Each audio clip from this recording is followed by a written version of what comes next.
तो आज हम जो है वो बैकएंड कोडिंग का कोर्स स्टार्ट करना चाहते हैं जिसमें पीएचपी यूज़ होती है। बैकएंड के लिए दो लैंग्वेज यूज़ होती हैं, एक डॉट नेट और एक पीएचपी।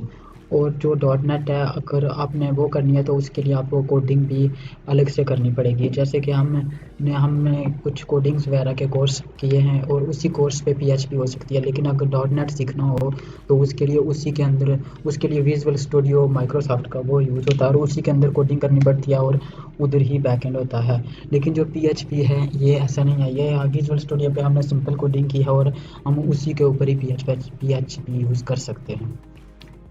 तो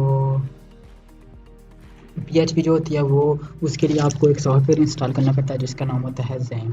तो वो मैंने इंस्टॉल किया हुआ है, तभी मैं आपको ओपन करके दिखाता हूँ। तो यहाँ पे मैं लिखता हूँ ज़ैम, ये इंटरनेट से कहीं भी मिल जाएगा। तो इसको मैंने ओपन कर लेता हूँ यहाँ से।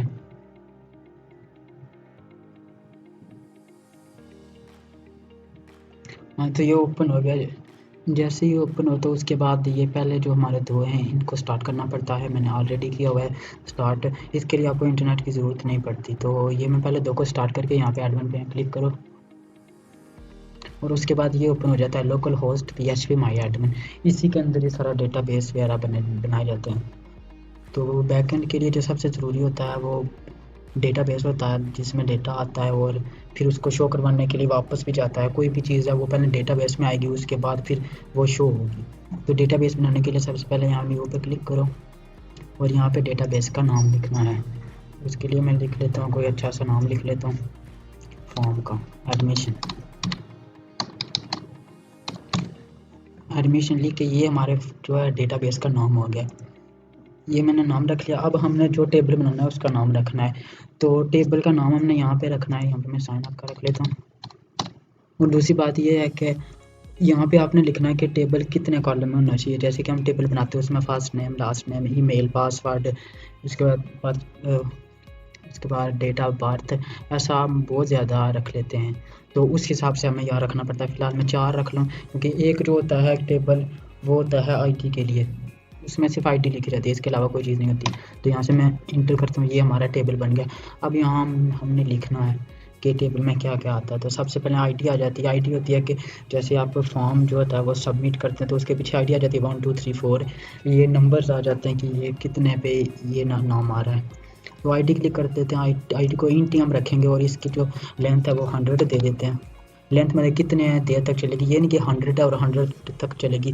ये है कि अगर 100 लिखो तो जिससे 100 ज़ीरो, जैसे कि ये 100 ज़ीरो तो लाखों करोड़ों में चले जाते हैं, वो आ जाएंगे। मतलब एक के साथ 100 ज़ीरो हो जाते हैं। अगर मैं यहाँ पे 10 लिखूँ तो एक के साथ 10 ज़ीरो होंगे, ऐसा आ जाता है, 10 वर्ड बन जाते हैं।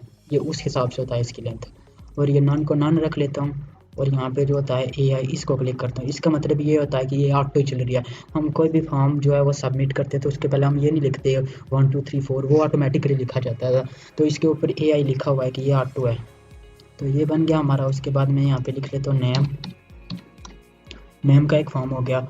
अब यहाँ से हमने चेंज करना है। अगर हम टैक्स रखेंगे तो इसके अंदर कुछ भी आ सकता है, नंबर, टैक्स वगैरह, और इनकी कोई लिमिट नहीं होती कि ये कहाँ तक जाएगा। इनकी लिमिट देनी पड़ती है। जैसे मैंने इस 10 की दी है कि ये एक के साथ 10 ज़ीरो ये वहाँ तक जा सकता है, उसके आगे नहीं जा सकता।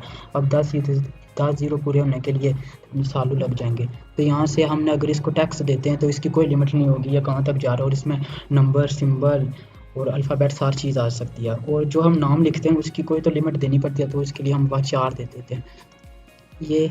और यहाँ पे हमने फिर इसकी लेंथ देनी है और इसको मैं 40 लेंथ दे देता हूँ। और यहाँ जो है ना ये नल की जगह ये नल हमने यहाँ पे करना है। ये नल हो गया, इसके अलावा हमने कुछ भी नहीं करना। नेम के बाद यहाँ आ जाता है फ़ोन में लिख लेते हैं। फ़ोन की भी ये वह 4 देते हैं और इसका लेंथ 40 और यहाँ से नल कर देता हूँ। और लास्ट पे आ जाता है पासवर्ड, ये आ गया है। इसकी भी यहाँ पे कर। अगर आपने बैकएंड के लिए कोई मैसेजेस वगैरह लेके जाना है जिसमें बहुत ज़्यादा वर्ड यूज़ हो सकते हैं, बहुत ज़्यादा लेटर, तो उसके लिए हम टैक्स रखेंगे। 40 में दे देता हूँ और यहाँ से नल कर देता हूँ। ये हो गया, ये हमारा टेबल बन गया। मैं यहाँ सेव पे क्लिक करता हूँ तो ये देखिए ये हमारा साइन अप का टेबल बन गया, आईडी, नेम, फ़ोन और पासवर्ड। अब मैं यहाँ ब्राउज़र पे क्लिक करता हूँ तो ये आ गया है हमारा 4। अब मैंने कोई चीज़ इसके अंदर ऐड करनी है इधर से, अभी मैंने फॉर्म से नहीं, फॉर्म पे ले जाने के लिए बहुत सी क्यूरीज वगैरह कनेक्शन वगैरह यूज़ होते हैं। अब मैं इधर से कुछ इंसर्ट करना चाहता हूँ, तो उसके लिए मैं यहाँ पे जाऊँगा इंसर्ट पे, और ये 4 आ गया। अब आईटी में मैं कुछ नहीं लिखूँगा, यहाँ पे मैं लिख लेता हूँ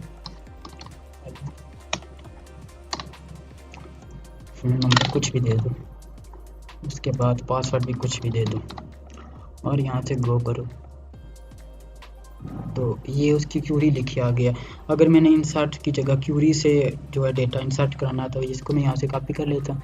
ये जो हमने पहला डेटा ऐड किया है वो यहाँ पे आ गया, ये देखो अली 123, ये फ़ोन नंबर और पासवर्ड।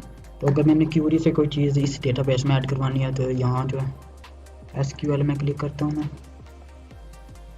और इसको मैंने पहले काट के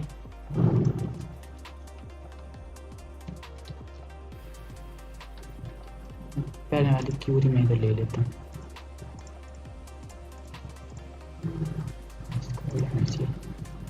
ये वाली क्यूरी को कंट्रोल लेकर के कॉपी, और फिर यहाँ जाके इसको पेस्ट कर देना। अब जहाँ पे ये नाम लिखा हुआ है इसको काट के मैं कुछ और लिख लेता हूँ।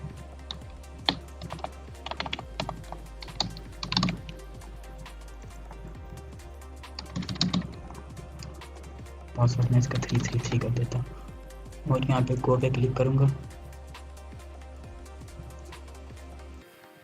और ये डेटाबेस में चला गया है टेबल के अंदर।